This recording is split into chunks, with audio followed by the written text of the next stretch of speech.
Hello, I'm Bill Bullard with ICAF USA, the voice of the independent cattle producer in the United States of America.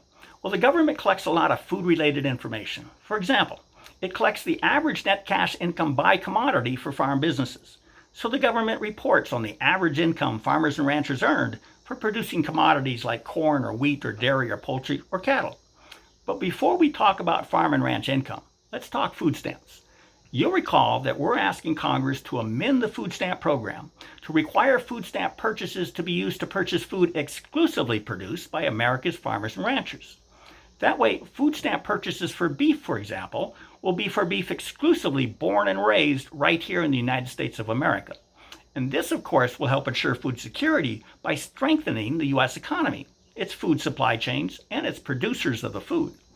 So let's take a look at the food stamp program. Last year, about 42 million people received food stamps, and together they shared in the over $108 billion in food purchasing assistance. Now, one of the eligibility tests for food stamps is a family's net income. For example, a family of four must have a net income below about $26,500 per year to receive food stamps. What this means to farmers and ranchers is that about 13% of the U.S. population participates in the food stamp program. And when Congress requires them to purchase food that is born and raised or grown in America, there is over 100 billion food stamp dollars that will stay within the domestic supply chain, and that will help strengthen our nation's food security. So now let's go back to the average net cash income by commodity for farm businesses. But remember that net income amount of $26,500 per year that could make a family of four eligible for food stamps. Now, the cattle industry is the single largest segment of American agriculture, and as such, it's the industry that holds the greatest promise for helping to revitalize America's rural economy.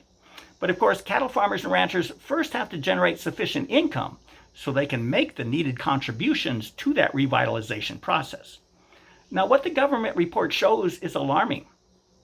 The single largest and most important agricultural segment in America, consisting of about 750,000 cattle farms and ranches, has by far the lowest average net cash income of any other specifically listed commodity.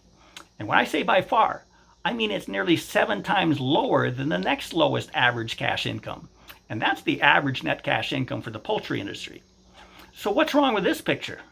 Well, everything's wrong with it. You have the largest, most important agricultural sector with an average net cash income of under $24,000 per year during each of the past 4 years. And that's less income than is required for a family of four to meet the food stamp eligibility test for net income. Now, this is crazy. While we're working to convince Congress to use the food stamp program in a way that won't add additional costs, because it needs only to direct food stamp expenditures toward purchases of beef and other food that is born and raised or grown in America.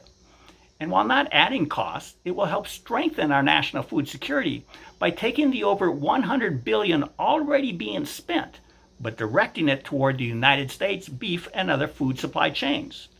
But while we're trying to improve the food stamp program, we learned that the average net cash income for the cattle operations from which the beef is produced is so low that the average cattle operation meets a key eligibility requirement for receiving food stamps. This just shouldn't be, but it is. And so the unwritten rule is don't present a problem without a solution. Here's the solution. It's competition. We know competition has been all but extinguished along the cattle and beef supply chains. We know this because the superinflated beef prices that consumers are paying at their local grocery store are completely disconnected from the low prices that cattle farmers and ranchers have been receiving for years.